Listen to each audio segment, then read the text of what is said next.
పార్టీని.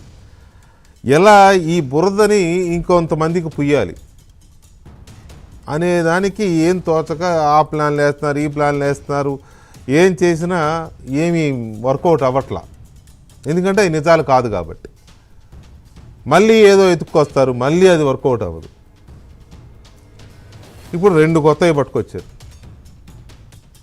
ఇంకొక ఇదేంటంటే ఈ లడ్డూ కల్తీకి నెయ్యి సరఫరాలో హెరిటేజ్ కూడా ఉంది. ఇండైరెక్ట్ వేలో హెరిటేజ్ కూడా ఆ ఇందాపూర్ అనే ఒక డైరీ ఎప్పుడో 2015లో ఏమో ఆ ఇందాపూర్ అనే డైరీ కూడా నెయ్యి సరఫరా చేసింది. ఆ ఇందాపూరు హెరిటేజ్ అది కూడా, లేదా హెరిటేజ్ బినామీనే. ఇగో ఇది కొత్త పల్లవి మొదలెట్టారు. ఈ కొత్త పల్లవి మొదలెట్టి ఏం చేశారు, సాక్షిలో పుంకాలుగా రాస్తారు. ఇక పాపం బొత్స సత్యనారాయణ గారిని బలిపశువుని చేశారు. వీళ్ళు రాస్తున్నారు కదా నిజమే అనుకుని ఆయన మాట్లాడాడో లేకపోతే నువ్వు మాట్లాడతావా లేదా అని ఆయనతో మాట్లాడిచ్చారు. మరి ఆ డొక్కా వరప్రసాద్ గారు చెప్తూ ఉంటాడు, మెడ మీద కత్తి పెట్టి మాట్లాడిస్తారంట, మాట్లాడిపోతే నీ పదవి బీకేస్తా ఉంటారంట. ఇప్పుడు ఎంతో అంతో ప్రతిపక్ష నేత మండలిలో అంటే అసెంబ్లీలో అపోజిషన్ లీడర్ కంటే పెద్ద పోస్ట్ అది. అసెంబ్లీలో అపోజిషన్ లీడర్ కంటే కౌన్సిల్లో అపోజిషన్ లీడరే ప్రోటోకాల్ ప్రకారం పెద్దది. కాన్వాయ్లో ఆయనకంటే ఈయనకు ఒక కారు ఎక్కువ ఉంటుంది. ఎక్కడికైనా వెళ్తే ఆయనకంటే ముందు ఇక్కడ ప్రోటోకాల్ ఉంటుంది. అదిగో అలాంటి పోస్టు బొత్స గారిది. కాబట్టి నువ్వు మరి ఇది మాట్లాడవా అన్నారో ఏమో 3 రోజుల నుంచి ఆయనతోనే మాట్లాడిస్తున్నారు పాపం. సో ఇక్కడ విషయం ఏంటంటే జున్నుకి వెన్నకి సింపుల్. జున్నుకి వెన్నకి తేడా తెలియని వాడు ఈ భూమి మీద ఎవడైనా ఉంటాడా? పర్టికులర్గా మన తెలుగు రాష్ట్రాల్లో జున్ను వెన్న అని వెన్న నెయ్యి. పోని జున్ను నెయ్యి, జున్ను నుంచి నెయ్యి వస్తుందా? సత్యమూర్తి గారు వస్తుందా? పట్టాభి గారు వస్తుందా? బాబ్జీ గారు వస్తుందా? బొత్స గారు వస్తుందా? బొత్స సత్యనారాయణ గారు జున్ను నుంచి నెయ్యి వస్తుందా? ఆయన మన జగన్ అడిగి చెప్పాలా? ఆయన చూస్తున్నారు, డిబేట్ చూస్తున్నారు కాబట్టి వింటారని చెప్తున్నా. కానీ వెన్న నుంచి కదా నెయ్యి వస్తుంది. ఇక్కడ చీజ్ అంటే జున్ను. అది ఎలా తయారు చేస్తారు? చీజ్ని పాలు విరగ్గొట్టి తయారు చేసి దాన్ని ప్రాసెస్ చేసి ప్యాకెట్లు చేసి అమ్ముతారు. అది చీజ్. అది ఇష్టం వచ్చిన వాళ్ళు అది తినేవాళ్ళు అది తింటారులే, దాని కేటగిరీ వేరే ఉంటుంది. బటర్ని కూడా ఈ పాల నుంచి సేకరించి నెయ్యిగా మార్చకముందు బటర్ని కూడా ప్రాసెస్ చేసి అవి ప్యాకెట్ చేసి అమ్ముతారు. మనకు దొరుకుతాయి, బటర్ అంటే దొరుకుతాయి. సాల్టెడ్ బటరు, అన్సాల్టెడ్ బటర్ కూడా దొరుకుతాయి. కొంతమంది ఈ మధ్య కొత్తగా ఇది నడుస్తుంది కదా, ఏం కాఫీ అది? బుల్లెట్ కాఫీలో బటర్ వేసుకుని డికాక్షన్లో తాగుతారు.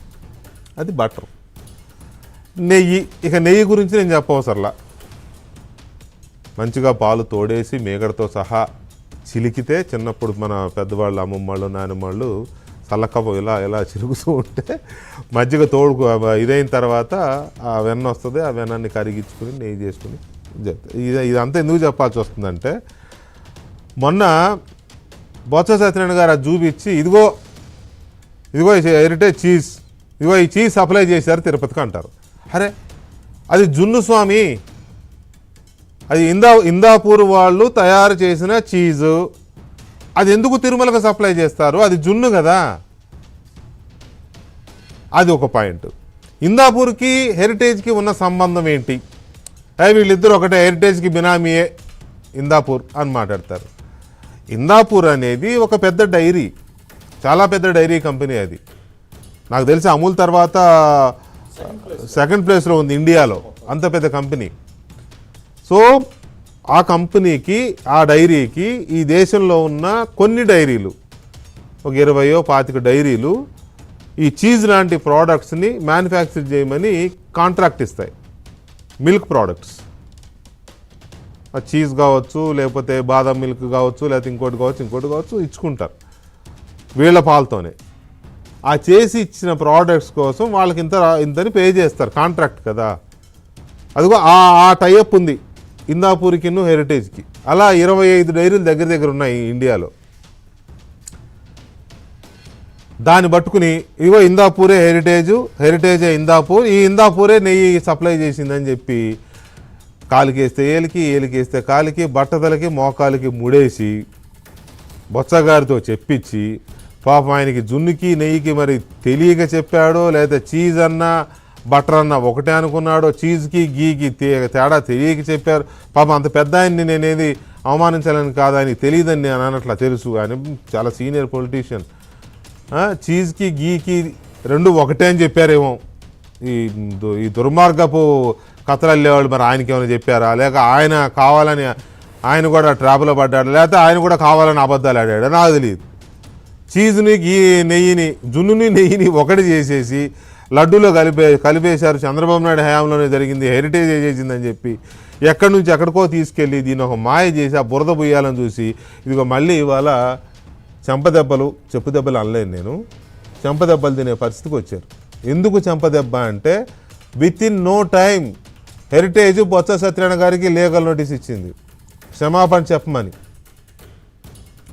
అయినా చెప్పకుండా ఆయన మళ్ళీ అదే బాణీని కొనసాగిస్తే ఢిల్లీ హైకోర్టులో కేసు వేశారు.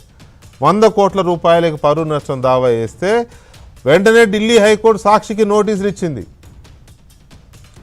మీరు ఇమీడియట్గా దీని మీద రెస్పాండ్ అవ్వండి, మీ రిప్లైలు ఏంటో ఇవ్వండి, మీ మీద పరువు నష్టం కేసు పడింది. అయితే ఈలోగా మీరు ప్రసారం చేసిన కథనాలు తీసేయండి, టీవీలో, యూట్యూబ్లో, ఎలక్ట్రానిక్ మీడియాలో, సోషల్ మీడియాలో ఎక్కడున్నా కథనాలు డిలీట్ చేయండి ఇమీడియట్గా అని ఢిల్లీ హైకోర్టు మధ్యంతర ఆదేశాలు కూడా ఇచ్చింది సాక్షి మీడియాకి. దీన్ని చెప్పు దెబ్బనాలో ఏ దెబ్బనాలో నాకు తెలియదు. అన్ఫార్చునేట్లీ హైకోర్టు ఆదేశాలు, ఢిల్లీ హైకోర్టు ఆదేశాలని బ్రేకింగ్లు పడుతూ ఉంటే కూడా జగన్మోహన్ రెడ్డి అదే మాట్లాడుతున్నాడు. అప్పుడు ఆ టైంలోనే ప్రెస్ మీట్లో ఇందాపూర్ డైరీ, హెరిటేజ్, జున్ను, నెయ్యి అదే మాట్లాడుతున్నాడు. కింద బిగ్ బ్రేకింగ్స్ పడుతున్నాయి వేరే ఛానల్స్లో, వాళ్ళు వేయరు కానీ వేరే ఛానల్స్లో బ్రేకింగ్స్ పడుతున్నాయి, అయినా అదే మాట్లాడాడు ఆయన. అంటే ఎంత ధిక్కారం, ఎంత బరితెగింపు. ఒక పక్క కోర్టు ఆపండి, వేసిన వాటిని వెనక్కి తీసుకోండి అని చెప్పి కోర్టు చెబితే బరితెగించి మళ్ళీ అవే మాట్లాడాడు ఆయన. అంటే దీని మీద చర్చించకుండా ఊరుకుంటామా? చిన్న బ్రేక్ తర్వాత.